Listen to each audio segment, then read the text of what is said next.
Bom que você está aqui.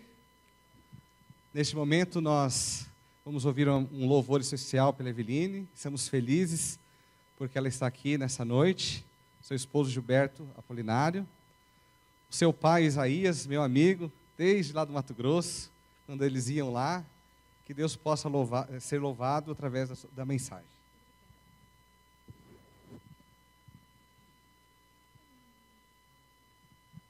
Boa noite. Que bom estarmos na casa do Senhor, né? Viemos aqui não para ver os nossos amigos, não para ver as pessoas, mas para ter um encontro com Deus, né?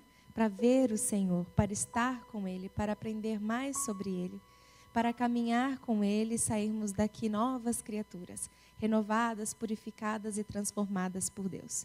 É isso que o Senhor quer fazer comigo todos os dias, é isso que Ele quer fazer com você todos os dias, né?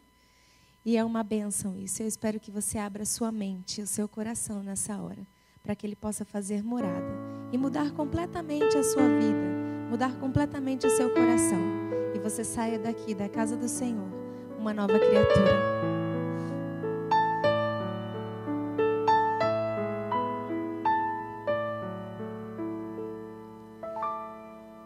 Abre meus olhos, Senhor, para que eu possa ver a tua face brilhando em mim. Cego espiritual, vejo tão pouco de ti.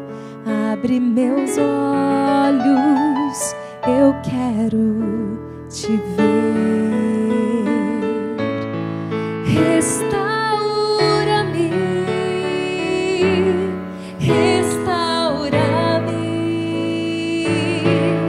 com tua luz, vem preencher. Afasta a escuridão, dá-me mais vida, Senhor.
estou.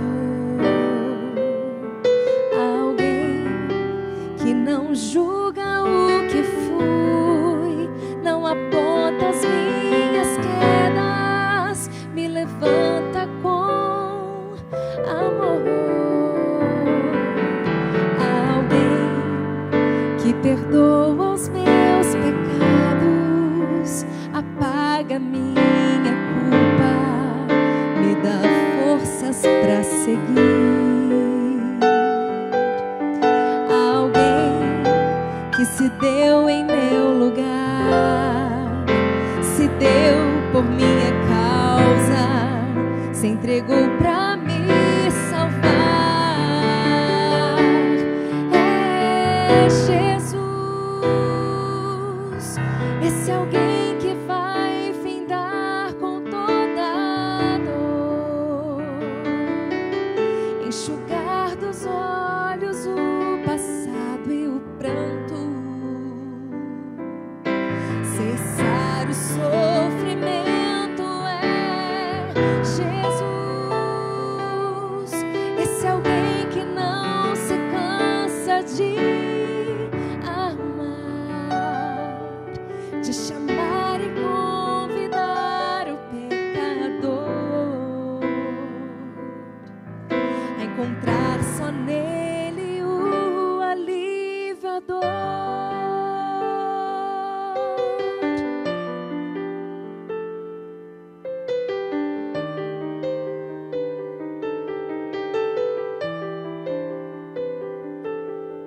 Alguém que amou-te no passado, amou-te em pecado, te ama como és e estás.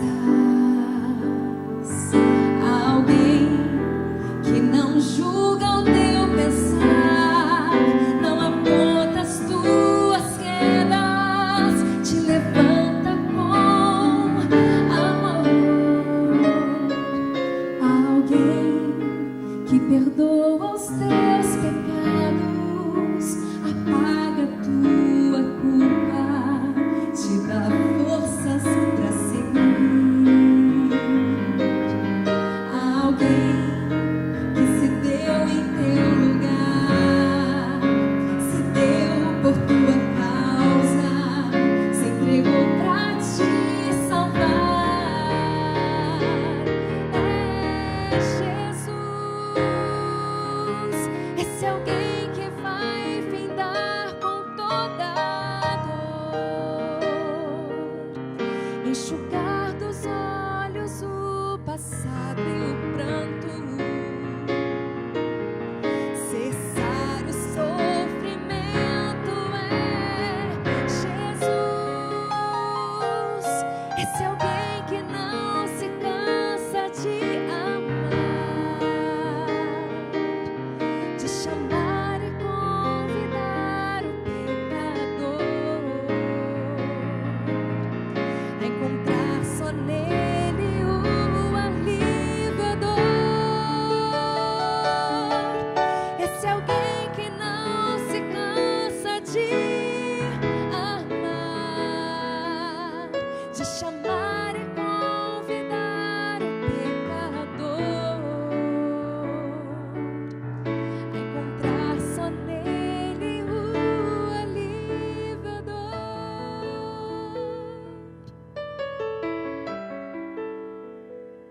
Só Jesus.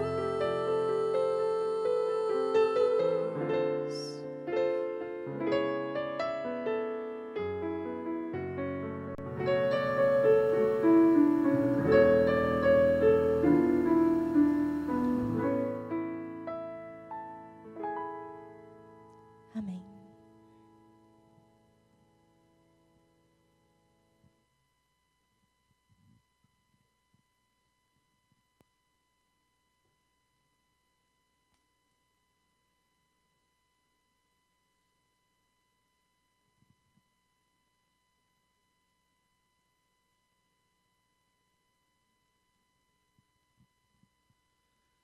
Eu quero cumprimentar a igreja, boa noite. Gostaria de ver o seu sorriso apertando a mão de quem está do seu lado, dizendo para ele: Jesus o ama, eu também te amo, seja bem-vindo na casa de Deus. Gostaria de convidar você a ser simpático com quem está do seu lado, porque Jesus o ama. Também gostaria de dizer ao meu amigo internauta, boa noite, que Deus o abençoe onde você estiver, que a graça de Jesus o acompanhe ao abrirmos a palavra de Deus. Muito bom estar aqui na casa do Senhor, para continuarmos a adoração a Ele e louvar o seu nome durante essas noites dessa semana tão especial. Fico feliz de conhecer aqui a Eveline, o esposo. A gente só via você pela internet. Isaías é o seu pai, né? Que bom, muito obrigado por terem aceitado estar conosco aqui. Irmãos, vamos abrir a Bíblia e vamos estudar a palavra de Deus. Pegue a palavra, o livro sagrado, no livro do profeta Isaías, e nós vamos meditar no capítulo 41 e o versículo 8, 9 e 10. Isaías capítulo 41, versículos 8, 9 e 10.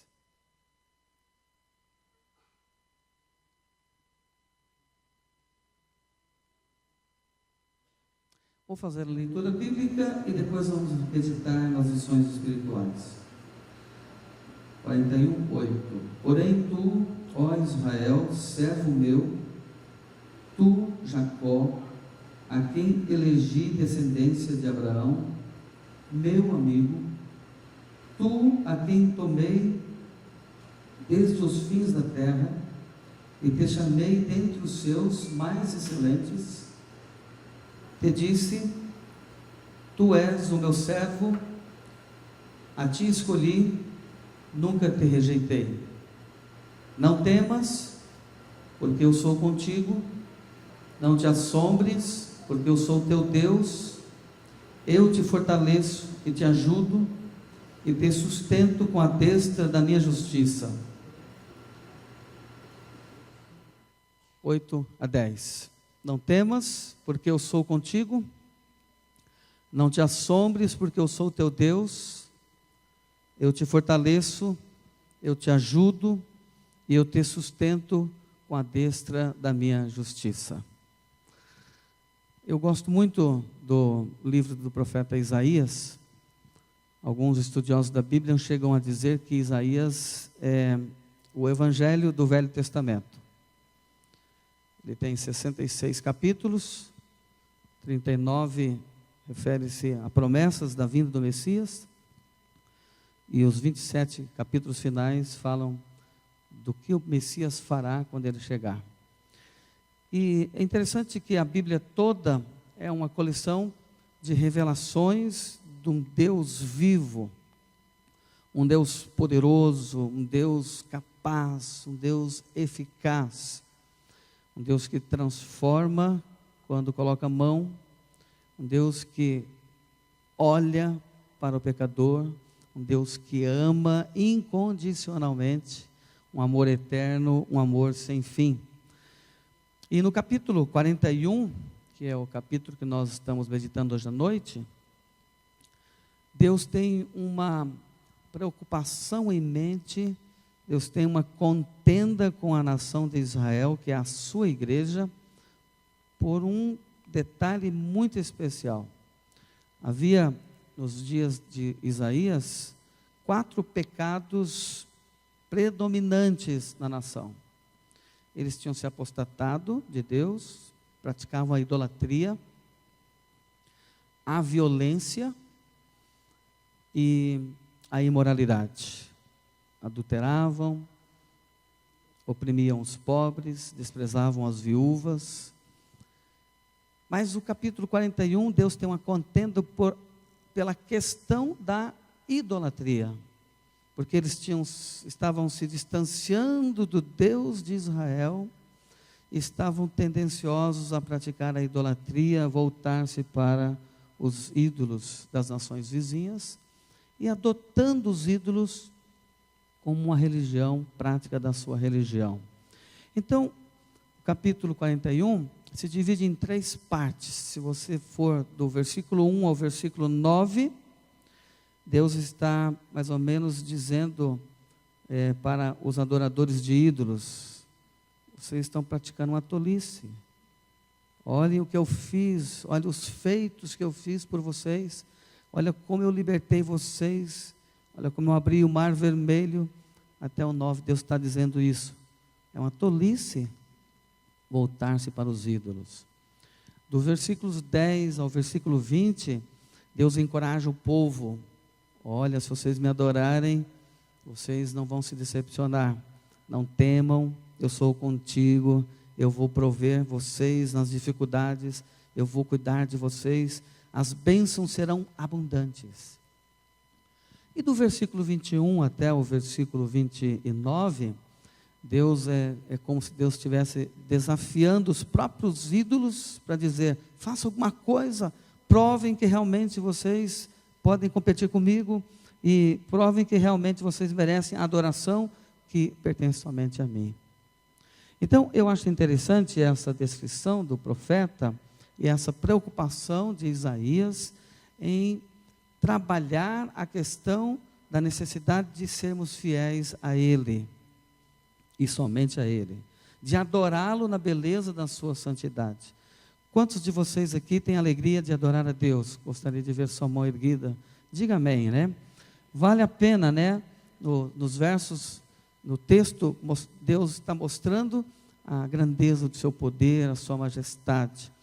E Ele vai descrevendo aí, e vai desafiando, e eu gosto de parar um pouquinho no verso 24. Não sei se você pode chegar ao verso 24. Isaías 41, versículo 24. Quando ele começa a falar dos ídolos, ele lança o verso 24.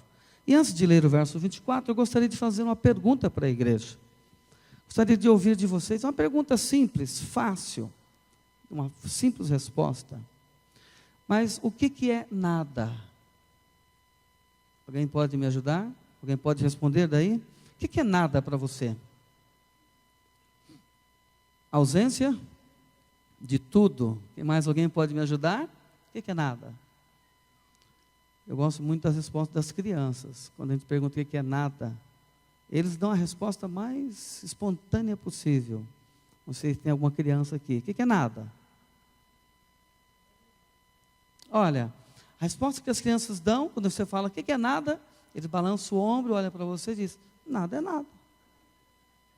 Então, vamos definir, a definição de hoje à noite é a definição das crianças. O que é nada?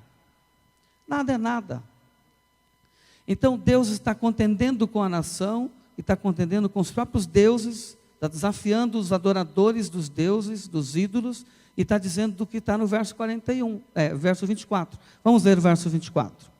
Eis que vocês são o quê? Acharam o verso 24? Eis que sois o quê? Menos do que nada, e a vossa obra é menos do que nada. A abominação é quem vos escolhe. Então o texto está muito claro. Deus está dizendo para quem adora ídolos, está dizendo para os próprios ídolos, que se você escolher servir e adorar, eles e vocês são menos do que nada. E o que é nada mesmo? E o que é menos que nada? Se você não sabe definir o que é nada, muito menos agora definir o que é menos do que nada. E às vezes eu fico pensando que algumas pessoas se acham tanta coisa. Já viram que às vezes a vaidade sobe para a cabeça?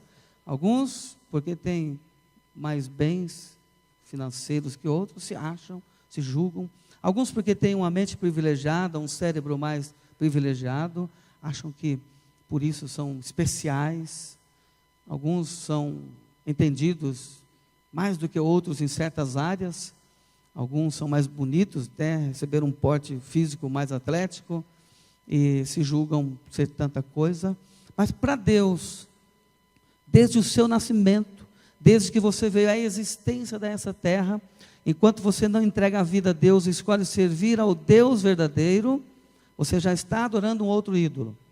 O ídolo pode ser você mesmo. Alguns se adoram, alguns servem a si mesmos.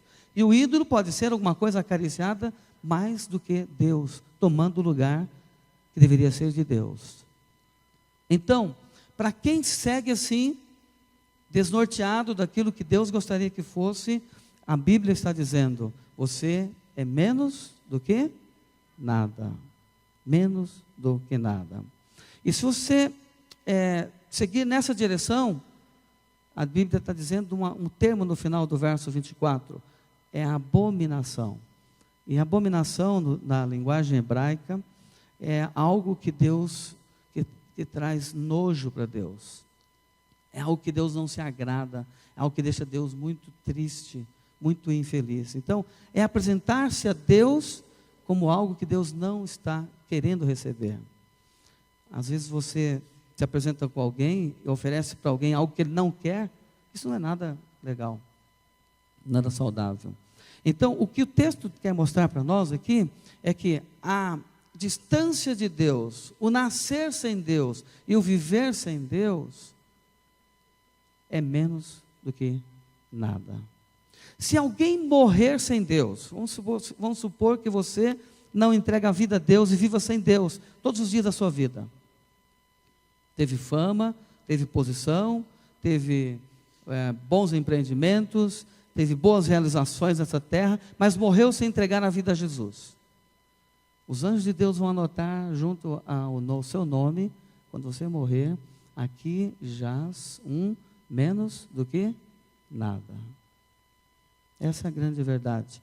Então, o texto quer me levar à necessidade de que eu não devo caminhar sem Deus, que eu devo buscar os caminhos de Deus. Eu devo buscar adorar esse Deus verdadeiro. E é a parte que está no versículo 10, que eu queria voltar à leitura com você. Por que eu tenho que adorar a Deus? Quais as vantagens que eu tenho se eu buscar a Deus? E eu encontro aqui pelo menos 3 grandes coisas que me trazem vantagem de buscar adorar a Deus e caminhar com Deus. Primeiro, ele tem um poder irresistível, um poder incomparável. E se você for para o verso 25, ele já começa a declarar um pouquinho do seu poder.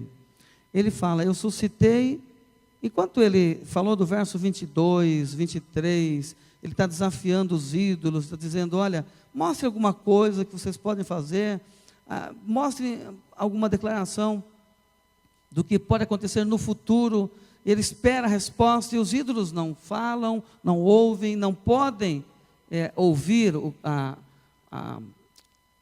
como é que eu diria, o desafio que Deus está lançando. É como se Deus estivesse fazendo um desafio, como Elias fez lá no Monte Carmelo, para os adoradores de Baal. Se você é Deus, Baal, proclama o fogo, consome o altar. Mas Baal não respondeu, eles se cortavam, eles se retaliavam, mas Baal não pôde responder. Deus está fazendo a mesma colocação com os ídolos.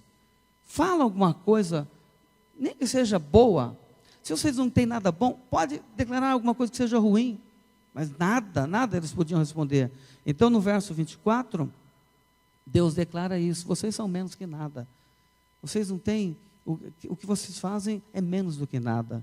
Mas no verso 25, então, agora ele começa a dizer: por outro lado, eu tenho coisas para mostrar para vocês. E o verso 25 ele diz: eu suscitei a um do norte, ele há de vir desde o nascimento do sol, invocará o meu nome, virá sobre os príncipes como sobre todo, como sobre o lodo, como o oleiro pisa o barro, os pisará. Ele está descrevendo a vinda de um grande libertador chamado Ciro. Notem que ele menciona aqui as características do grande líder que haveria de vir para destruir a nação dos babilônios. Só que Isaías viveu no ano 739 a.C. E ele está falando de um homem que vai nascer no ano 539 a.C. Ou seja, 200 anos antes do acontecimento. 200 anos antes de Ciro nascer, ele já está descrevendo Ciro e ele menciona o nome do Ciro. Então ele está mostrando aqui, ele tem um poder irresistível, um poder incomparável. Ele conhece o passado, conhece o presente e conhece o futuro. Esse Deus maravilhoso é um Deus que deve ser adorado. Então é por isso que eu devo caminhar nos caminhos dele, porque ele tem um poder. Segunda coisa que eu vejo aqui, porque ele merece ser adorado, e eu devo caminhar nos seus caminhos, é porque ele promete e cumpre. E agora o verso 10 fala de algumas coisas que ele promete. Olha só, ele diz, não temas, é uma promessa de Deus. E é muito bom você caminhar confiando em Deus e não temendo as coisas que podem te acontecer. Outra coisa que ele fala, eu sou contigo. Deus está disposto a caminhar com os pecadores, a caminhar com aqueles que o buscam. Eu estarei contigo. Ele vai falando mais coisas. O que mais que ele fala aí? Vocês podem me ajudar? Não te assombres. Não tenha medo. Não te assombres. Eu sou o teu Deus. Outra coisa, eu te fortaleço. Eu te ajudo. Eu te sustento. Já vamos para o verso 13 agora. Eu te tomo pela mão direita para te conduzir. Não temas tu, e agora eu gostaria que você lesse o verso 14. A expressão que ele fala no verso 14. Não temas tu, o quê? Vermezinho de Jacó. Quando você anda sem Deus, você já nasce sem Deus. Precisa fazer uma transposição de entrega de vida a Deus. Sem Deus, você não passa de um vermezinho de Jacó. Mas um vermezinho querido, amado. Não se desespere, porque Deus está contigo, Deus está ao seu lado. Pode apertar a mão de quem está do lado e falar para ele assim, não tema vermezinho de Jacó. Pode falar, fala isso nesse momento. Deus está contigo, Deus te ama, né? Deus cuida de você. Você é um vermezinho, mas é um vermezinho amado. Não sei se alguém já tinha chamado você de verme, né? Mas é Deus que está falando. Não se preocupe, Deus está falando com muito carinho, está no diminutivo, né? Vermezinho. Meu nome é Osvaldo, mas algumas pessoas que têm mais intimidade comigo não me chamam de Osvaldo, chamam de Osvaldinho. Aí eu casei, minha mulher achou muito difícil falar Osvaldinho, ela chama só de Dinho, né? Então é o carinho, Deus está dizendo vermezinho de Jacó. Então não fique triste, você é um vermezinho amado por Deus, Deus ama você, Deus está cuidando de você, Deus quer te proteger. Então olha só, não tema vermezinho de Jacó. O que mais que ele fala no verso 18? Olha que interessante. Abrirei rios, onde? Rios em lugares altos. O que mais? No verso 18 ele fala, eu colocarei fontes no meio dos vales. E no verso 19, plantarei no deserto. É possível que talvez hoje à noite você tenha alguma coisa que não esteja bem na sua vida. É possível que você esteja passando por dificuldades. Alguma coisa não está dando certo. Mas Deus quer plantar no deserto da sua vida. Deus pode erguer uma semente que venha frutificar, quer seja na vida emocional, na vida financeira, na sua vida intelectual, seu preparo acadêmico, seus relacionamentos, no seu lar. Eu não sei o que está te preocupando, mas Deus sabe. Deus está acompanhando. Deus pode plantar no deserto. Assim como o texto diz, plantarei cedro no meio do deserto, e ele vai frutificar. Então esse Deus maravilhoso deve ser adorado porque ele promete e cumpre. Primeiro nós vimos, ele é um Deus de poder irresistível, incomparável. Ele é um Deus que promete e cumpre. Em terceiro lugar, ele providenciou um meio de salvação quando todos estávamos perdidos. Encontramos isso em João 3,16. Vamos falar de memória, se você não quiser achar. O que fala João 3,16? Porque Deus amou o mundo de que maneira? De tal maneira que deu o seu Filho unigênito, para que todo que nele crê não pereça, mas tenha a vida eterna. Ele providenciou um escape, por isso que ele deve ser adorado. A salvação só há em Jesus. E eu gosto muito de pensar no que está escrito em Romanos 8:37. Vamos para lá. que diz Romanos 8:37.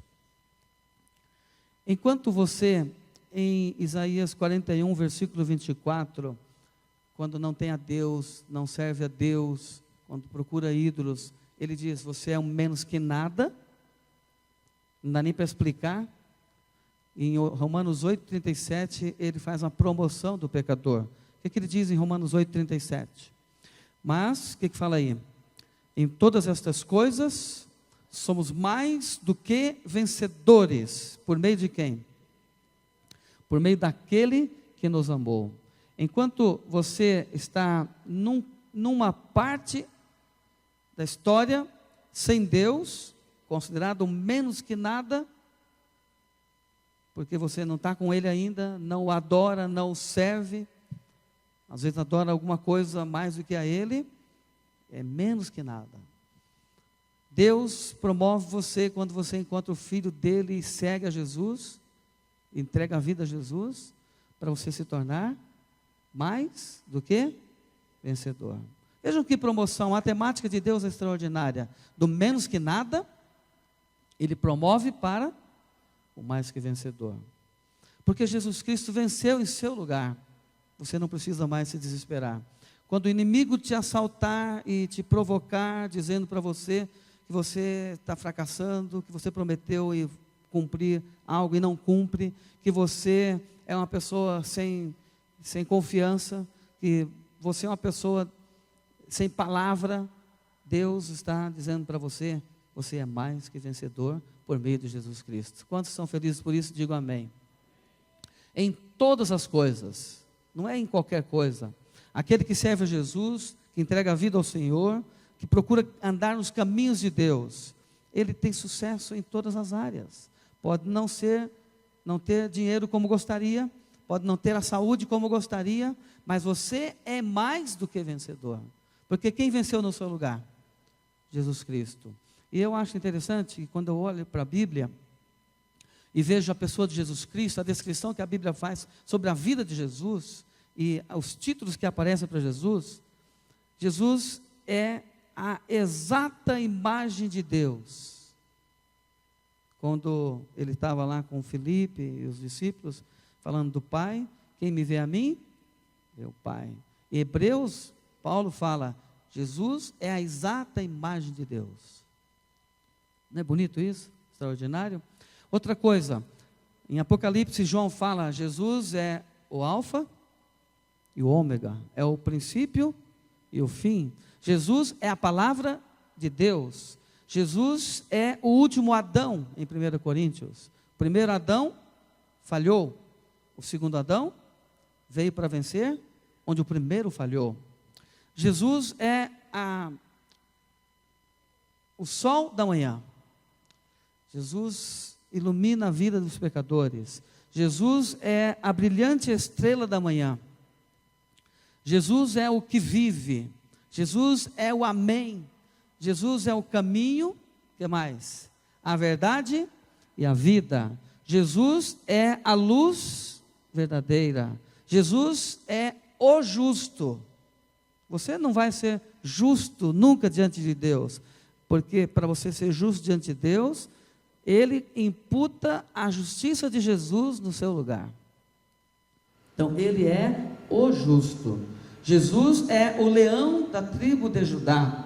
Jesus é o rei dos judeus. Então, se eu tenho um amigo assim, eu devo caminhar com ele. A Bíblia fala que Enoque caminhou com Deus. Lembra desse relato? Caminhou com Deus e cada dia ele foi ficando mais longe da casa dele e mais próximo da casa de Deus. Até que chegou um dia que Deus falou assim, está tão gostoso caminhar com você, vem conhecer minha casa. E levou para lá e não trouxe mais. Um dia eu também quero estar lá. Quantos querem ir para lá? Do lado de lá, né? Então caminhar com Deus é isso. Eu gosto muito de uma música que tinha, não é no Inário, mas tinha um Inário Adventista, coletâneas de músicas. Vou caminhando, lembra dessa música aí? Vou caminhando, sempre contente, pela estrada, rumo ao céu. Não tenho medo, vou confiante, pois Jesus comigo está. Sabe, eu na minha vida aprendi a confiar em Deus e a caminhar com Deus, em meio a muitas dificuldades. Quando eu tinha 11 meses de idade, eu fui acometido pelo vírus da paralisia infantil, ou poliomielite. Eu não tinha tomado a vacina ainda. Isso me acarretou sérias dificuldades, porque minha mãe disse que eu já estava começando a andar. Quando no dia seguinte, me levantei, minha mãe me levantou no berço, e minhas mãos caíam, os braços caíam, as pernas, e eles correram para o médico, para o hospital, e no dia seguinte o médico disse: olha, não tem solução na cidade aqui, lá em Maringá, no Paraná. Você tem que ir para um lugar maior. E meus pais viajaram aqui para São Paulo, para o Hospital das Clínicas, para me atenderem no hospital. E depois de 3 dias de trem, até chegar aqui, eu fui atendido no Hospital das Clínicas. E os médicos disseram: olha, é o vírus da paralisia infantil, da polio. E você não tem como eliminar. E começaram fisioterapia, meus braços, minhas pernas, e fui recuperando os braços, a perna um pouco, mas a perna direita nunca se recuperou. Eu nunca tive como utilizá-la. Nunca pude andar sem muletas, ou bengala, né? Então, isso me trouxe muitas dificuldades para entender o amor de Deus. Assim como você, quando tem algumas dificuldades, não pensa isso? Deus não cuida de mim, não gosta de mim? Eu pensava isso na minha vida.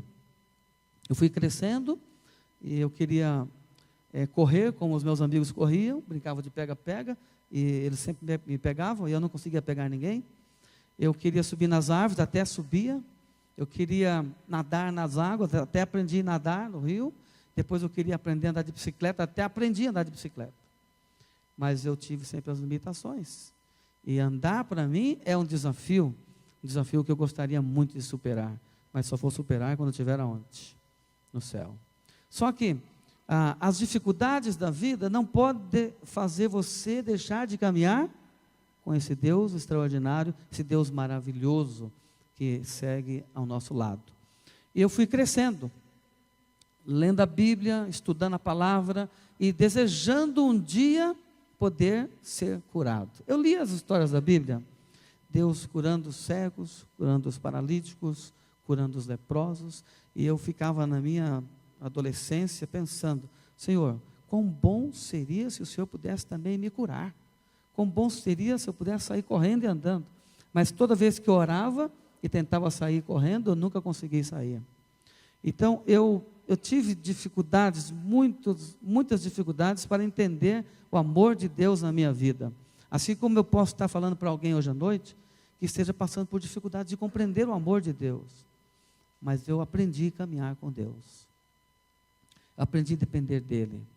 Quando você não caminha com Deus, você não preenche um vazio que tem na sua vida, que todos nós temos. E precisamos preencher esse vazio com a graça dEle. É o amor de Cristo, a graça dEle que tem que nos sustentar.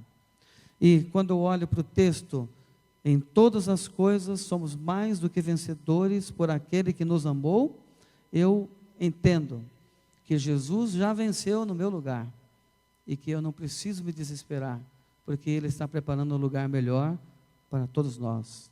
Eu desejo um dia morar nesse lugar. Quantos aqui desejam, digo amém.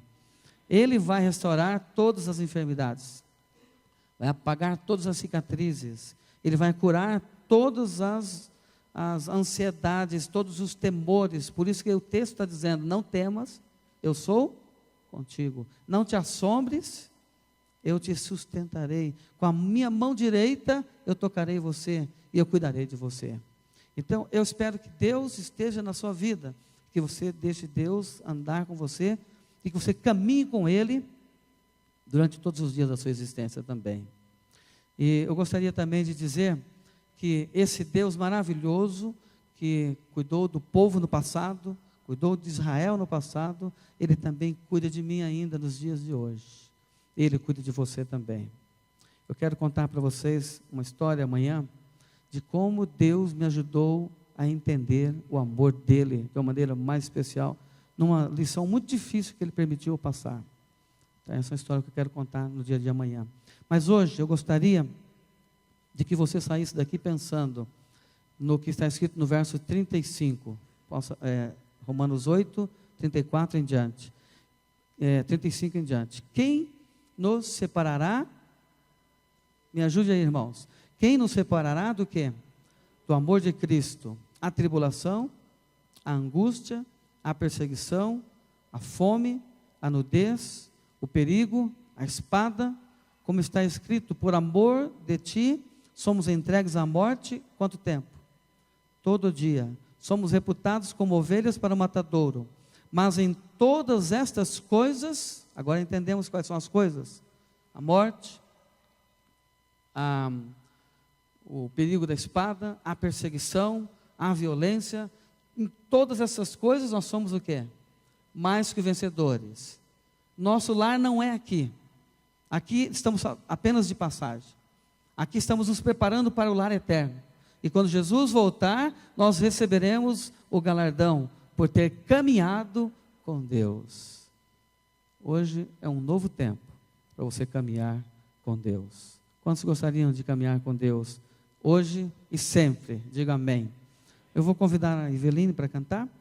E depois, enquanto ela canta, se você deseja esse caminhar constante, estender a mão para segurar a mão de Jesus, agarrar as mãos de Jesus e nunca separar-se dele, coloque-se em pé a ouvir a música.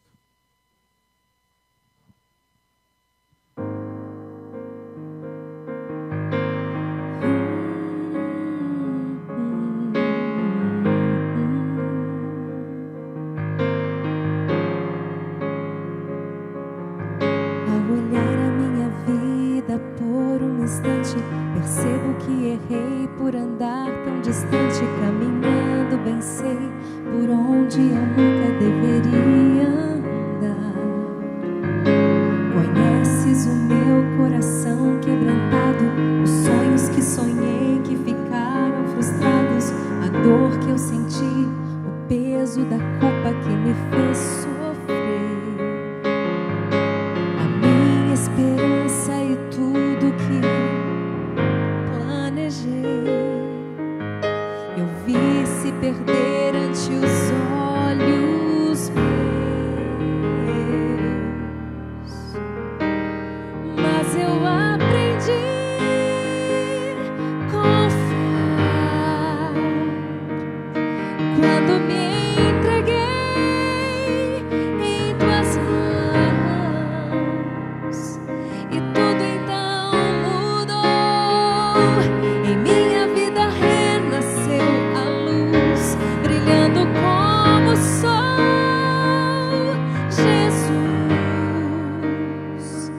o seu amor me resgatou. Eu quero mais de ti, eu quero mais amar, eu vou me entregar.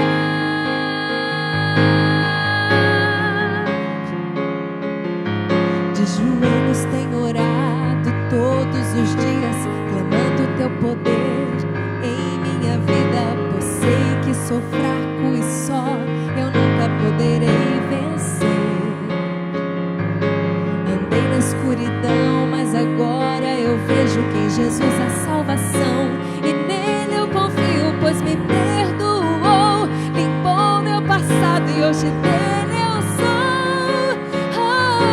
Um novo amanhã, logo enfim, pela fé eu verei, salvo, seguro, tranquilo nos braços seus. Mas eu aprendi a confiar quando me entreguei em tuas mãos e tudo então mudou. Em minha vida renasceu a luz, brilhando como o sol. Jesus, o seu amor me resgatou. Eu quero mais de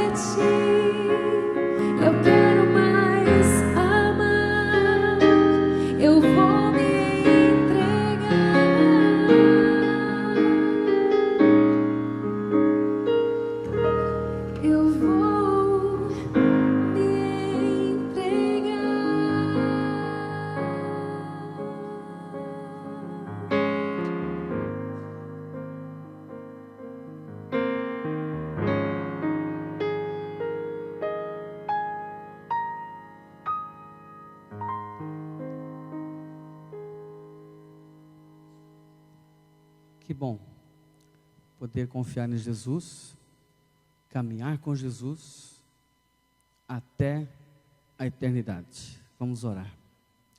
Amado Pai, somos-te imensamente agradecidos pelo imenso amor de Deus por nós, pela a maneira como o Senhor cuida das nossas necessidades, a maneira como o Senhor protege, como estende a sua mão, a maneira especial como o Senhor nos ajuda nas nossas fraquezas. Sem Deus somos menos que nada, mas com Jesus somos mais do que vencedores. Ajuda-nos a ter essa convicção diária e essa entrega constante da nossa vida e essa dependência de Jesus enquanto caminhamos com Ele. Ajuda-nos, Senhor, a sermos leais, fiéis e brevemente morar na mansão celestial. Oramos, dando um bom descanso, em nome de Jesus. Amém.